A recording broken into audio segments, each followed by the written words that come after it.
Bonjour à toutes et à tous, bienvenue sur la chaîne. Halloween Ends, ça a été compliqué de vous faire cette vidéo. Voilà, j'ai vu le film vendredi dernier au cinéma. C'est un film que j'attendais beaucoup. Il faut savoir que Halloween de John Carpenter, c'est mon film d'horreur préféré et je n'aime pas beaucoup les films d'horreur, ni les slashers, alors encore moins tout ce qui est démoniaque, paranormal, satanique, tout ça, c'est des trucs à bannir, enfin en tout cas à bannir de ce que je regarde. Mais Halloween, j'ai vraiment une affection profonde pour le film de Carpenter. C'est aussi parce que c'est Carpenter qui est un de mes réalisateurs préférés de tous les temps et dans mon top 3 des meilleurs réalisateurs pour moi.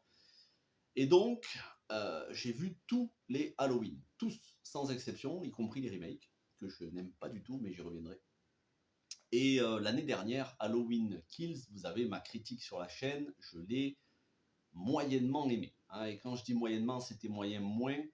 Il y avait d'excellentes choses vraiment dans le film, il y avait vraiment d'excellentes choses, notamment au niveau de l'ambiance, la réalisation, et puis il y avait de très mauvaises choses, notamment la violence qui était juste à gerber, c'était trop. En fait, on n'était plus dans Halloween, on était dans Vendredi 13, et moi je ne suis pas fan des Vendredi 13. Donc, j'attendais cette Halloween Ends avec grande impatience et en même temps beaucoup d'appréhension. Ça passe ou ça casse, parce que c'est quand même soi-disant la conclusion, bon, au final c'est vraiment la conclusion de la saga initiée par John Carpenter. Donc je suis allé voir le film et j'étais plutôt confiant. Et d'ailleurs je vous encourage à aller voir la critique de mon ami Alexandre, la critique de Néo. La chaîne c'est la critique de Néo, qui lui aussi, c'est Halloween, c'est son film d'horreur préféré et qui a fait énormément de vidéos dessus, mais il a fait surtout une grosse vidéo de critique bien détaillée sur le film. Bon, j'ai vu des vidéos des copains youtubeurs, d'autres chaînes aussi, et je voulais pas faire une critique à chaud en défonçant le film, parce que ça me ressemble pas, vous le savez, moi j'essaye d'être nuancé, même quand je suis très déçu, parfois c'est pas facile, et c'est pour ça que quand je suis sorti du film, je trouvais beaucoup plus de défauts que de qualités, mais vraiment, donc je me suis dit, je vais réfléchir et je vais essayer de vous dire tout ce que je pense du film sans rien oublier. Première partie de cette vidéo sans aucun spoilers, mais vraiment aucun spoiler, ni de près ni de loin, il n'y aura rien à deviner, juste je vais parler de la qualité globale et ensuite je vais rentrer dans une partie détaillée full spoiler.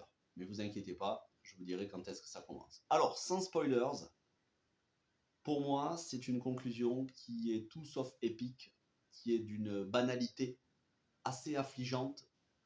On nous promettait la rencontre au sommet de Michael Myers et Laurie Strode. Ça fait quand même 44 ans. Je crois que le film original est de 78, mais chez nous il est sorti en 79. Bon, en gros, ça fait 44 ans. 44 ans d'attente pour avoir ça, pour avoir si peu de rencontres entre les deux. Non, je suis désolé, mais ça passe pas, malgré tous les choix scénaristiques qui ont fait, qui sont intéressants pour certains, voire même de brillantes idées. Il y a arnaque sur la marchandise. Clairement, il y a mensonge. Et c'est à la fois un point fort et un point faible, la bande-annonce est mensongère. Alors, c'est un point faible, parce que forcément, il y a de la déception. Quand vous voyez la bande-annonce, vous vous dites, oh, ça va être un truc épique entre Michael et Laurie. Michael, c'est quand même le boogeyman par excellence. Il y a tellement de mèmes avec Michael Myers, il y a tellement de gifs sur Internet, il y a tellement eu de références à Michael Myers dans toute la pop culture.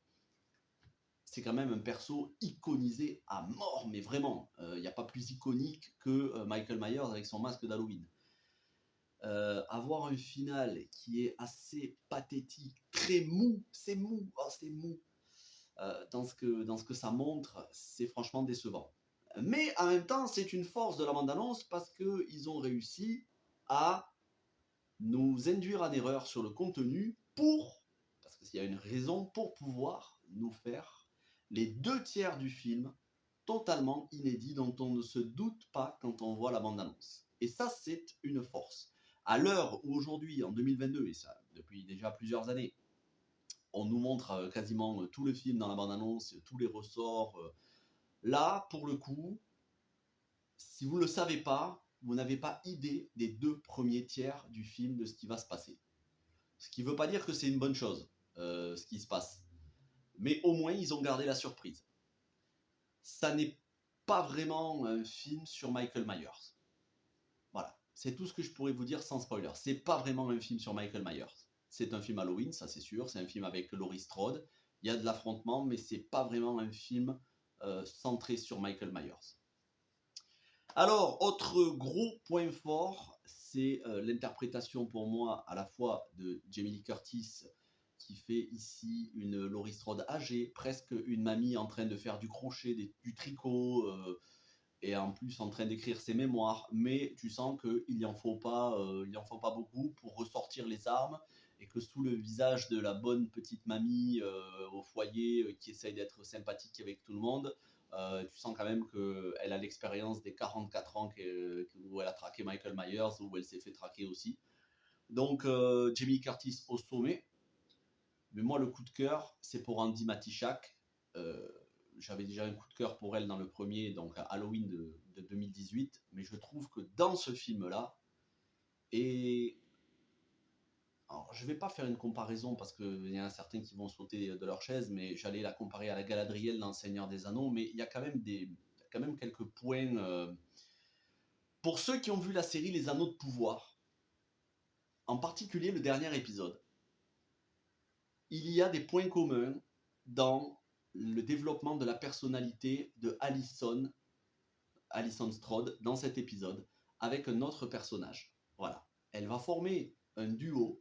Moi, je vous en dis pas plus, ce sera pour la partie spoilers. Elle va former un duo et elle va nous montrer des facettes de sa personnalité auxquelles on ne s'attend pas forcément. Ou en tout cas, qui sont très intéressantes à développer. Après, est-ce que c'est développé C'est là où le bas blesse, mais voilà.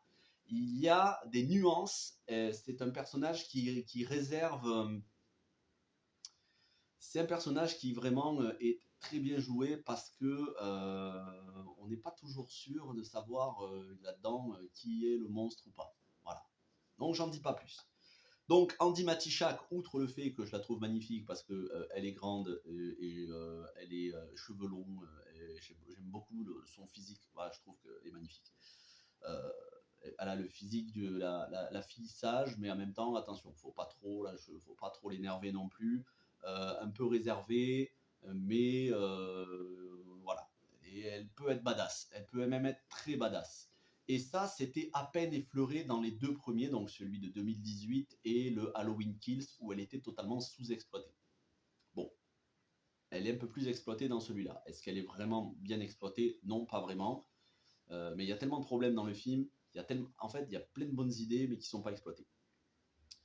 La musique, alors là, pour le coup, c'est vraiment le seul point pour moi qui est irréprochable sur toute la saga Halloween, c'est la musique. Sauf peut-être pour Halloween 3, avec la chanson d'Halloween qui était... Mais sinon, voilà, la musique, John Carpenter nous a encore fait une variation du thème d'Halloween, cette fois-ci en mode un petit peu techno. C'est excellent. À chaque fois que j'entends le thème, moi j'ai les frissons. Ce thème est juste un des meilleurs en termes de film d'horreur et de suspense au cinéma. Et puis le générique, on avait déjà un générique, alors il me semble que c'était dans Halloween 2018 une citrouille qui était broyée, qui se reformait petit à petit. Dans le Halloween Kills, il me semble que c'était l'inverse. Et là, on a une citrouille qui s'épluche en mode poupée russe. C'est une bonne idée. De toute façon, les génériques sont très très bons, mais ça fait pas un film, un générique. La colorimétrie et la réalisation, bah, c'est toujours en termes je parle juste en termes de visuel, on est, vraiment dans du Halloween classique, beaucoup moins inspiré que le précédent Halloween Kills, mais ça je vais y revenir. Mais c'est quand même bien filmé. C'est pas un truc tout dégueu du dimanche après-midi sur TF1 ou qui passe en troisième partie de soirée sur NRJ12. C'est quand même un film de cinéma. Voilà. Bon après, bon, vous savez que tout ce qui est le langage cinématographique, cadrage, plan contre plan, ça m'intéresse pas vraiment. Moi, c'est surtout une question d'émotion, le cinéma. Après, la réalisation, je laisse ça aux connaisseurs en termes techniques. Les appellations techniques, c'est pas ce qui m'intéresse le plus. Donc, je vais pas vous dire: «Oui, là, il y a du chant contre chant ici», non, ça, je m'en fous complet, moi, tant que ça me fait passer des émotions et que c'est propre à l'image, et que c'est pas budget fauché, c'est tout ce qui m'importe. Donc, ça tient la route, David Gordon Green fait, du bon boulot, c'est pas exceptionnel, c'est classique. En dehors de ça, il y a beaucoup de références non seulement à Carpenter, mais aussi à Stephen King. J'ai remarqué une référence, bon, évidente, on l'aura tous remarqué, à ça, donc ça chapitre 1 et 2, donc Pennywise dans les égouts, puisqu'ici Michael Myers est dans les égouts, c'est pas un spoil, hein, franchement, c'est pas un spoil, on le voit dans la bande-annonce. Mais ça fait vraiment, on dirait vraiment les mêmes égouts qu'un petit peu ceux de ça chapitre 1 de Andy Muschietti. Ensuite, il y a une référence, là aussi c'est évident, à The Thing de Carpenter. Il y a une référence à peine un peu plus subtile à Christine de Carpenter d'après le roman de Stephen King. Ça, je ne vous dévoile pas quand est-ce que c'est, mais je vous dirais juste que c'est dans la deuxième partie du film. Il y a quelqu'un qui est en voiture ou en camionnette et qui traque d'autres personnes. Voilà, mais j'en vous en dis pas plus. Mais il y a une référence à Christine avec les phares de la voiture qui sont menaçants, la voiture psychopathe.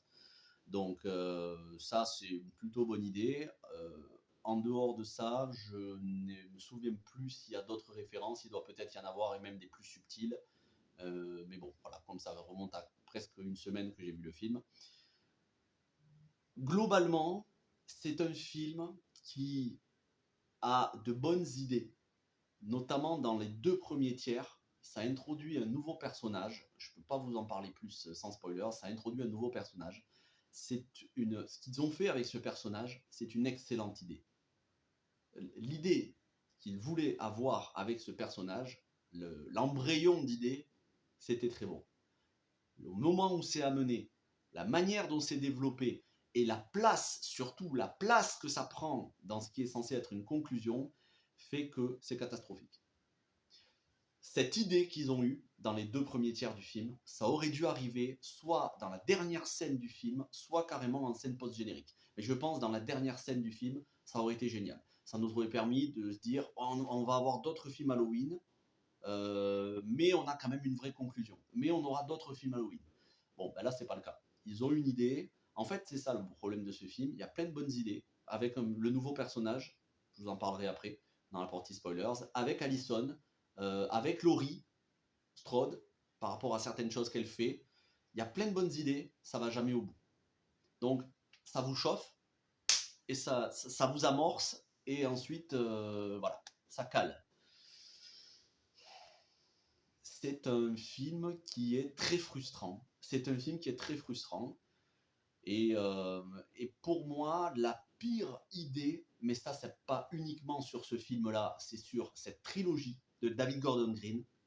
La pire idée, c'est dans Halloween 2018, d'avoir fait en sorte d'annuler le fait que dans Halloween 2 de Rick Rosenthal, sorti en 81, Laurie était la sœur de Michael Myers. Du coup, il y avait un lien familial entre les deux, et c'était tellement plus intéressant. En 2018, ils ont voulu faire du Halloween 2018 de David Gordon Green la soi-disant suite officielle qui ne sera jamais, ça ne sera jamais Halloween 2 officiel, jamais. Ça restera toujours celui de Rick Rosenthal. Déjà chronologiquement, et en plus parce que celui de Rick Rosenthal, Carpenter est investi à tous les niveaux, production, scénario, musique. Juste, il a pas filmé, mais tu sens quand même qu'il était derrière Rick Rosenthal à lui donner des idées. On pourrait dire que c'est un film de Carpenter, Halloween 2, sorti en 81. C'est un film qui est en dehors du manque d'originalité parce que c'est une suite, mais sinon c'est un film qui est presque aussi excellent que l'original. Ce film-là, c'est la mode aujourd'hui un petit peu de balayer tous les films qui ont été faits précédemment et de les remplacer, comme ils ont voulu faire par Terminator, catastrophe Dark Fate, qui est une insulte pour moi à la saga Terminator et surtout au personnage de John Connor. Bon, ici, Halloween 2018, c'est pas une insulte, mais ça ne décanonisera jamais Halloween 2. Et donc, voilà, la pire idée qu'ils aient eue, c'est d'enlever ce lien familial entre les deux, qui aurait permis d'avoir un climax de folie, une conclusion entre le frère et la sœur qui s'entretuent. Alors, je vous dis pas s'ils restent en vie ou pas, Mais je dis, s'ils s'étaient entretués, ça aurait été tellement plus épique. Là, elle est poursuivie par un boogeyman. Elle est poursuivie par un tueur psychopathe, vieillissant. Mais je crois que la pire idée de ce film, c'est d'avoir fait de Michael Myers une victime qui se fait bully. Bully en anglais, ça veut dire se faire intimider, se faire malmener, se faire harceler. C'est notamment les enfants en cours de récréation. Voilà. En général, on a le sadique, c'est le bully. Et on a la petite victime. En général, c'est le petit gros qui se fait harceler, qui se fait frapper à la récréation. Ici, Michael Myers se fait harceler, se fait bisuter, se fait malmener comme une victime. Et le décalage entre Halloween Kills, où il était quasiment déifié en tant que dieu de la mort, le boogeyman invincible, t'as toute la ville qui sont sur lui, Tommy Doyle, personnage légendaire de Halloween, t'as tout le monde, et voilà, bon, bah, je suis obligé de spoiler un petit peu Halloween Kills, par rapport à la fin, quand il se relève et qu'il commence à massacrer tout le monde, tu sens que le mec est invincible. C'est une entité, le mec, c'est même plus un homme de... C'est Sauron. C'est Sauron dans l'introduction de la communauté de l'anneau qui défonce tout le monde. Tu vois, c'est ça, Michael Myers. Et là, dans ce film, mais ça fait tellement de la peine. C'est une victime en fait. Et ça passe pas, ça pardonne pas. Avoir malmené à ce point-là, désiconiser Michael Myers, ça passe pas. Et ça passera jamais. Et donc je l'ai vu une fois, j'ai pas envie de le revoir. Je vais très vite effacer cette trilogie Halloween 2018 Kills Ends de mon esprit. Et je vous encourage, c'est ce que je vais refaire, je vais me refaire tous les Halloween. Je vous encourage à regarder Halloween 2, le vrai Halloween 2 de Rick Rosenthal, sorti en 81, qui est la digne suite de Carpenter. Et si vous voulez vous prolonger le plaisir, regardez le 4, 5, 6, qui certes sont beaucoup moins bien, ont des défauts, mais qui atomisent ce Halloween Ends à tous les niveaux. En termes de réalisation, en termes d'épique, en termes de climax, en termes de peur, en termes d'ambiance, en termes de musique. Bon, même si la musique est très bonne dans ce Halloween Ends, mais voilà, à tous les niveaux, le 4, 5, 6, donc il me semble que c'est le retour de Michael Myers, la malédiction de Michael Myers et la vengeance de Michael Myers, mais en gros c'est les sous-titres, ou je ne sais plus si c'est dans cet ordre-là, mais le 4, 5, 6 atomise cette trilogie 2018 Kills Ends. Mais sans aller jusqu'à là, regardez-vous le Halloween 2 où on avait Donald Pleasance, Jamie Lee Curtis, ça se passe 2 ans après, c'est quasiment les mêmes visages, ils ont presque pas vieilli les persos. On est dans le pur jus de Halloween de Carpenter, et c'est le vrai Halloween 2. Sur ce, on va passer à la partie avec spoilers. Si vous nous quittez, mais n'hésitez pas à mettre un petit pouce bleu. Donnez-moi votre avis si vous avez vu le film, si vous aimez cette saga ou pas. Quel est votre classement? Sachez que je ferai un live dans quelques temps, pas tout de suite, je sais pas, peut-être l'année prochaine, ou peut-être d'ici la fin du mois, je sais pas encore. J'ai tellement de choses à faire sur la chaîne et je suis à la bourre, j'ai un max de vidéos en retard. Mais j'ai prévu de faire un live où ce sera de la tier list, c'est-à-dire on fera le classement. Je serai soit avec un ou plusieurs invités, mais j'ai pas envie de faire un truc qui va durer 4 ou 5 heures non plus, donc peut-être un ou deux invités, pas plus, et où je ferai mon classement, et mes invités feront leur classement de tous les Halloween. Mais je vous dis tout de suite, ce Halloween Ends arrivera pas en dernier, parce que pour moi les pires c'est ceux de Rob Zombie, et ça arrivera juste avant ceux de Rob Zombie. Allez, spoiler sur ce, dans 2, 3, 2, 1, spoilers. Alors, les 2 premiers tiers du film, on va nous introduire le personnage de Corey Cunningham, un babysitter à la manière de Laurie Strode qui avait été babysitter en son temps, un babysitter qui, le soir d'Halloween, 1 an après Halloween Kills, qui se passait en 2018, là, Corey Cunningham, la scène se passe en 2019, il va être embauché par des parents pour surveiller leur enfant, un sale gosse insupportable qui fait des pièges d'Halloween. À ce niveau-là, le gosse mérite des gifles, mais il mérite surtout pas ce qui va lui arriver. Il va enfermer Corey Cunningham dans une pièce, dans les combles de la maison, qui a plusieurs étages. Et Corey Cunningham, il va paniquer. Et il va vouloir absolument sortir, quitte à défoncer la porte. Sauf que le gosse, parce qu'il est un peu débile sur les bords, il est derrière la porte. Et tout ça au moment où les parents reviennent de soirée, ils ouvrent la porte et ils entendent Corey Cunningham en train de frapper et de dire au gosse « Je vais t'éclater, je vais te tuer, sale gosse », façon de parler en fait. Et là, il défonce la porte et le gosse est derrière et il se fait éjecter et il tombe de 2 étages et il s'éclate. C'était violent, mais franchement, c'était violent. Ils ont montré un gosse se faire tuer. Je ne sais pas si c'est une bonne idée. Après, faut pas non plus faire les choquer. Ceux qui regardent des films, des slashers, vous avez vu bien pire. Mais c'est vrai que c'est des adultes en général qui sont tués. Donc, bon, c'est pour ça que quand j'entends des gens qui disent « Ah, moi j'aime beaucoup les slashers, mais je suis choqué qu'un gosse meure ». Les gars, vous avez vu des gens se faire démembrer, se faire couper le tronc cérébral, arracher les dents et tout, et vous supportez pas qu'un gosse meure, surtout que c'est fictif. Je veux bien que ça vous choque, mais il faut pas non plus faire les vierges effarouchées. Bon, soit dit en passant. Mais ça reste quand même choquant. Le mieux, c'est quand même si ça vous choque, de ne pas regarder de slasher, hein, parce que voilà, il faut s'y attendre. Hein. Il n'y a plus de limite. Nous sommes en 2022. Nous sommes dans un monde qui n'a plus de barrière morale. Donc, attendez-vous à voir des choses de moins en moins acceptables dans les films. Si ça vous choque, ne les regardez pas. C'est pour ça que moi, je regarde très peu de films d'horreur.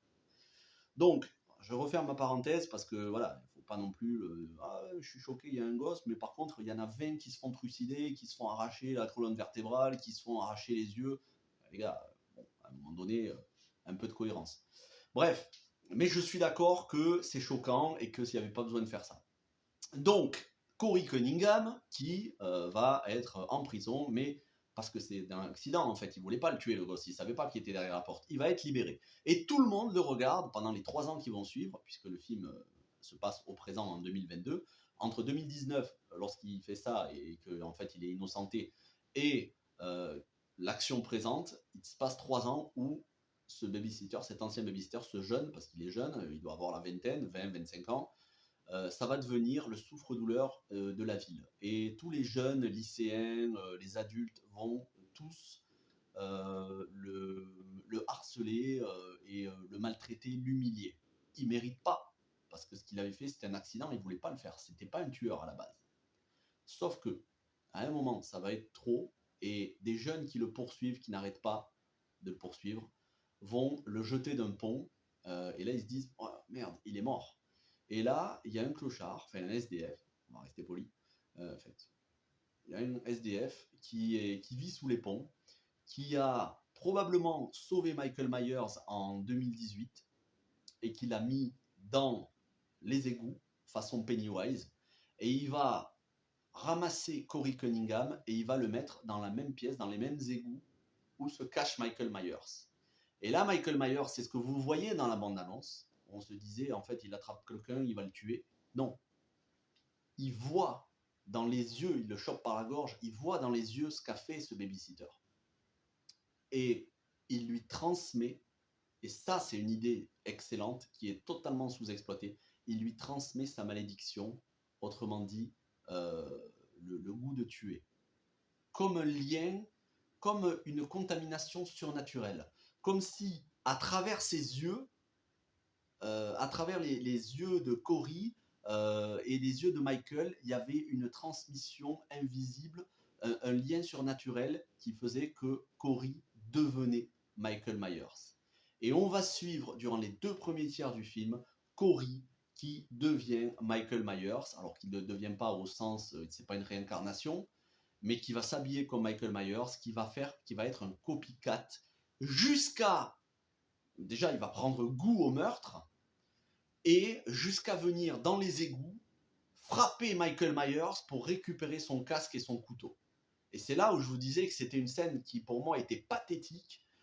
Michael Myers, en vieillard, quasiment en déambulateur, se fait piétiner par Corey Cunningham, et tu sens qu'il a du mal à se relever, et l'autre il le piétine et tout. Après lui avoir demandé de lui apprendre à tuer, il lui ramène des victimes, il lui dit vas-y montre-moi comment on le tue. Il a basculé dans la psychopathie. Et l'élève veut prendre la place du maître. Sauf qu'à un moment donné, le maître va quand même se réveiller, Michael Myers, et il va reprendre sa place parce que c'est l'affrontement qu'on attend. Et donc, sur 1h50 du film, vous avez 1h20, 1h30 où c'est un copycat. Donc, un copycat, c'est quelqu'un qui copie les meurtres des serial killers, donc qui fait des imitations parfaites. Vous avez un copycat qui va se la jouer Michael Myers. Et le vrai Michael Myers ne va intervenir que dans les 20 dernières minutes du film pour avoir un final pathétique où il va se faire mettre une dérouillée par Laurie Strode. Alors oui, bon, à un moment donné, on pense que parce qu'elle lui plante des couteaux dans les mains, dans les bras, elle l'immobilise, elle lui renverse un frigo dessus. À un moment donné, il arrache sa main du couteau, il manque des doigts, il attrape Laurie par la gorge, on se dit les deux vont mourir en même temps, mais finalement non. Parce qu'il y a Allison, je crois, qui lui porte le coup fatal. Après, on a Laurie qui lui coupe les veines à Michael Myers, qui lui coupe la gorge et du sang. Et après, Laurie, elle va le mettre avec Allison, elles vont le mettre sur le toit de la voiture. Et en mode le jour des morts chez les Mexicains, ils vont faire le tour de la ville avec tout un cortège funéraire, un cortège funèbre plutôt. Et tout le monde va se dire, ah ben voilà, Michael Myers n'était pas, c'était juste un homme. Et elle va l'amener à la broyeuse qu'il y a dans une casse auto où travaillait Corey Cunningham. Elle va l'amener, elle va le mettre dans la moulinette à pâté. Et le mec, on va voir son crâne, le cerveau qui pète et tout. Il reste plus rien, il reste du pâté. Voilà. Michael Myers devient du pâté de chat, ou de chien, ou de pigeon. C'est pathétique. C'est pathétique. Pour un monstre comme Michael Myers, le boogeyman par excellence, on aurait pu au moins avoir une mort, genre immolé par le feu, ou alors décapité, on amène sa tête à un bout des États-Unis, le corps à l'autre bout pour être sûr qu'il ne ressuscite pas. On aurait pu avoir voilà, une immolation totale où on attend qu'il devienne des cendres pour être sûr qu'il est mort. Là, il se fait tout simplement mettre dans un broyeur. Une icône, moi, voilà, comme je vous le dis, j'ai pris ça pour une icône de plusieurs générations qui se fait broyer. Il n'y a plus de respect. Il n'y a plus de respect. C'est un manque de respect pour le personnage, un manque de respect pour les fans du personnage, même si, bon, quand on dit fan, c'est fan cinématographiquement, hein, on n'est pas des psychopathes, on ne va pas être d'accord avec ce que fait Michael Myers, mais pour les fans du personnage, c'est, je trouve, en tout cas pour moi, c'est un manque de respect. C'est comme si on disait, voyez, je piétine votre icône d'adolescence, d'enfance, peu importe. Certains vont se dire non, bon, c'est pas très gênant, au moins on est sûr qu'il est mort. Alors c'est sûr, on est sûr qu'il est mort. Et puis, pas de conclusion en fait. La conclusion, c'est quoi? C'est le shérif Hawkins qui est joué par Will Patton, qui est excellent, hein, c'est un excellent acteur, mais qui était présent dans les deux autres films précédents et qui là, on le voit 5 minutes par-ci par-là, il fait des courses. Ah, salut Laurie, ça fait longtemps que je t'ai pas vu, j'en pince pour toi. Ah oui, mais moi aussi j'en pince pour toi. Oui, mais là je suis en train d'écrire mon livre et je dois prendre soin de ma petite fille. Bon, après, bon, en gros, c'est ça. Hein. C'est-à-dire, c'est les deux papy-mamies qui sont amoureux et qui voudraient finir ensemble. Et le shérif qui lui dit bah écoute, moi j'apprends le japonais, un jour je t'amènerai avec moi voyager au Japon. Et donc ça se termine comme ça, Michael Myers est mort et les deux vont partir en vacances ou en lune de miel, peu importe, au Japon, voir les cerisiers en fleurs. On a déjà vu mieux. En termes de saga épique, de conclusion, on a déjà vu mieux. Mais c'est pas ça qui, pour moi, est le pire, c'est pas la conclusion du film.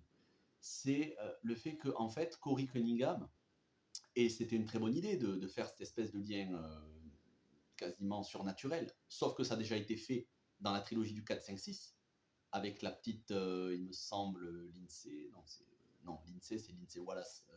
D'ailleurs, il y a Lindsay Wallace, on n'en fait rien du tout. Elle était quand même présente dans Halloween l'original et dans Kills. Là, c'est juste une barman tireuse de cartes qui joue au tarot, on la voit 5 minutes. Quand même, ils auraient pu faire un petit peu plus parce que c'est un perso qui est là depuis 44 ans dans la saga. Mais c'est pas ça le pire, c'est que c'est pas ça le plus gênant. C'est que déjà cette idée, qui est très bonne, a déjà été exploitée dans Halloween 4, 5, 6, à savoir la fille, il me semble, la fille, c'est ça, de Laurie Strode, je me souviens plus de son nom, j'avais regardé son nom, elle est jouée par Danielle Harris, pour ceux qui connaissent. On avait déjà la petite qui était possédée par l'esprit de Michael Myers. Donc en fait, c'est une idée qu'ils ont repris du 4, 5, 6, mais dont ici, ils ne font rien du tout. Alors qu'ils auraient pu la rendre grandiose, cette idée. Soit. Je suis frustré aussi parce que on ne nous parle pas de comment, c'est quand même une conclusion qui est censée répondre aux questions.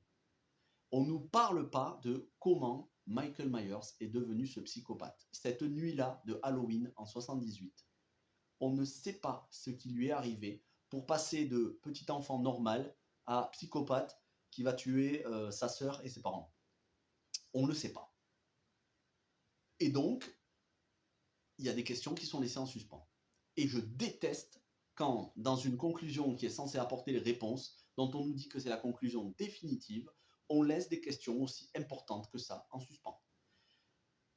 À quel moment David Gordon Green et Danny McBride, parce qu'ils ont été deux pour plusieurs même, à quel moment quand ils ont écrit le scénario, ils se sont pas dit, attends, on est en train de faire une conclusion définitive, mais là, la question la plus importante, comment le mal est né, on va pas y répondre. Pourquoi ils ont fait ça? Je comprends pas. Et pour le personnage de Corey Cunningham, dont je vous dis, c'était une bonne idée d'en faire un nouveau Michael Myers. Mais on avait déjà une potentielle nouvelle Michael Myers. C'était Allison. Parce que si vous regardez dans Halloween 2018, le tout dernier plan, quand elle monte dans la voiture avec sa mère Karen et sa grand-mère Laurie, qu'est-ce qu'on voit dans le tout dernier plan sur la banquette arrière de la voiture de police? On voit qu'elle a un couteau ensanglanté à la main. Elle aurait pu, elle, être contaminée par le mal qui ronge Michael Myers, par ce mal surnaturel.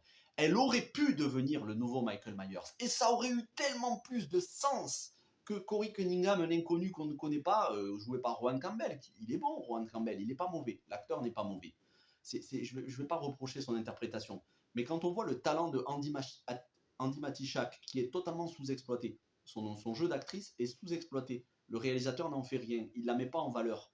On se dit que si on avait eu une conclusion, bon, là on a Laurie qui survit, si on avait eu une conclusion, les deux s'entretuent, Laurie et Michael, aucun des deux ne survit, et que dans le dernier plan, on avait Alison Strode infectée par le mal qui a fait de Michael Myers ce psychopathe, oui, on aurait eu une conclusion entre les deux, on aurait eu le vrai Michael Myers qui meurt, on aurait eu Laurie qui meurt, ça aurait été une vraie conclusion, mais on aurait pu se servir du personnage de Allison qui est une Strode, donc il y a un lien quand même avec les anciens, pour pouvoir faire d'autres films Halloween. Et elle aurait revêtu le masque de Michael Myers. Ça aurait été une bonne idée. C'est pas parce que je le dis moi. Je suis sûr qu'il y en a beaucoup d'autres qui ont pensé et qui doivent avoir de très bonnes idées, c'est pas le problème. Mais Corey Cunningham nous refaire le coup de un babysitter comme Laurie Strode qui, cette fois-ci, lui, va devenir le nouveau Michael Myers pour, au final, qui se suicide parce qu'en fait, elle lui met 2 balles et le mec meurt pas parce que tu sens qu'il est invincible quasiment comme Michael Myers parce que Michael Myers se prenait des balles et il résistait.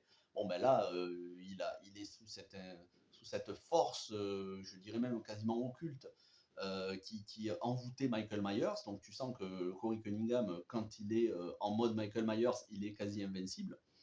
Euh, il décide de se suicider parce qu'en fait, lui, il est amoureux de Allison. Et quand je vous dis la relation Galadriel-Sauron, Galadriel qui commence à partir vers les ténèbres, c'est que Allison, au contact de Corey, puisqu'ils sortent ensemble et tout, au contact elle veut commencer à mettre le feu à la ville.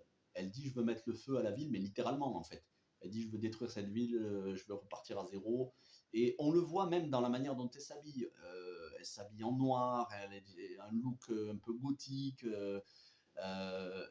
Elle commence à être rebelle avec sa grand-mère, alors que jusqu'à là, elle était docile et bienveillante. Donc on la voit basculer petit à petit. Ça aurait été peut-être tellement plus intéressant de la prendre à elle pour faire le nouveau Michael Myers. Donc Corey Cunningham, on nous en a fait le nouveau Michael. Finalement, il dit à Laurie, si je peux pas l'avoir, personne l'aura. Et là, il se suicide. Il se met un coup de couteau dans la jugulaire. Pour que Allison, lorsqu'elle ouvre la porte et qu'elle tombe sur ça et qu'elle voit, parce que Laurie a récupéré le couteau, la chose à jamais faire, ne touchez pas le couteau d'un assassin, c'est complètement débile. Laissez-le sur place. Bref, elle récupère le couteau, elle ouvre, elle voit sa grand-mère avec le couteau et elle voit son petit copain qui gît au sol mort. Et donc, en fait, son plan à lui, c'est si moi je ne sors pas avec elle, si je ne l'ai pas, si je ne la possède pas pour moi, personne ne l'aura. Et du coup, Allison, elle veut plus voir sa grand-mère et elle part de la ville. Bon, finalement, elle va revenir et c'est elle qui va mettre des coups de couteau à Michael Myers et qu'elle va, avec sa grand-mère, à deux, elles vont l'achever. Mais le plus frustrant là-dedans, c'est qu'il n'est pas mort, le Cory. Il est toujours vivant. Et là, Michael Myers débarque et il lui pète la tête, il lui pète la nuque. Il le déboîte. Donc en fait, on en a fait le nouveau Michael Myers, mais il se fait tuer par le vrai Michael Myers, qui auparavant s'était fait maltraiter par Cory Cunningham. Ce film n'a aucun sens. Ce film n'a aucun sens. Quand tu fais un développement de personnage, que tu iconises le personnage, que tu lui donnes une origin story assez impressionnante, assez importante en termes de ésotérique, tu vas pas le faire canner 3/4 d'heure, 1 heure après, plutôt 1 heure et demie après, pour que l'ancien tueur reprenne la place, alors que l'ancien tueur, tu l'as maltraité dans le scénario et tu l'as désiconisé. C'est ridicule. Autant tuer l'ancien tueur et faire de ce nouveau personnage le vrai Michael Myers qui tue tout et qui démonte tout sur son passage. Donc en fait, c'est un film qui ne sait pas sur quel pied danser. Est-ce qu'on prend un nouveau Michael Myers? Est-ce qu'on garde l'ancien Michael Myers?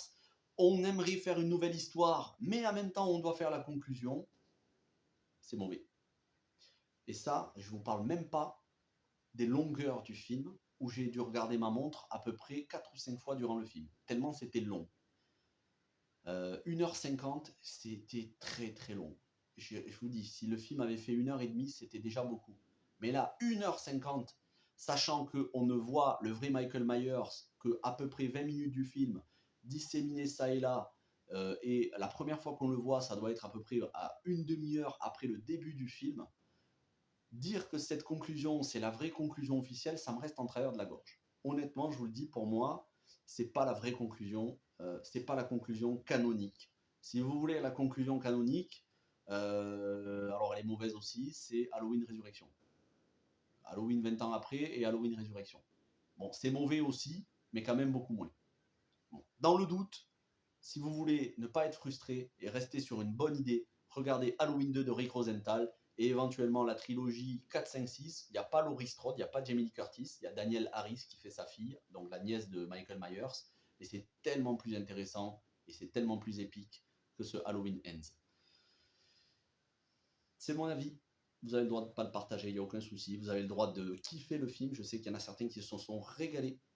Et il y en a d'autres qui vont dire que le film est une merde. Donc moi, je ne dis pas que le film est une merde. Ça n'est pas une merde du tout. Mais c'est un film qui a plein de bonnes idées, totalement sous-exploitées, et qui n'est pas digne d'être appelé la conclusion officielle de la saga Halloween. Voilà pour mon avis. N'hésitez pas à mettre un petit pouce bleu, un commentaire. Donnez-moi votre avis. Portez-vous bien. On se retrouve demain soir 21h pour le live sur House of the Dragon, épisode 9, avant-dernier épisode. C'était un régal. Portez-vous bien et ciao tout le monde.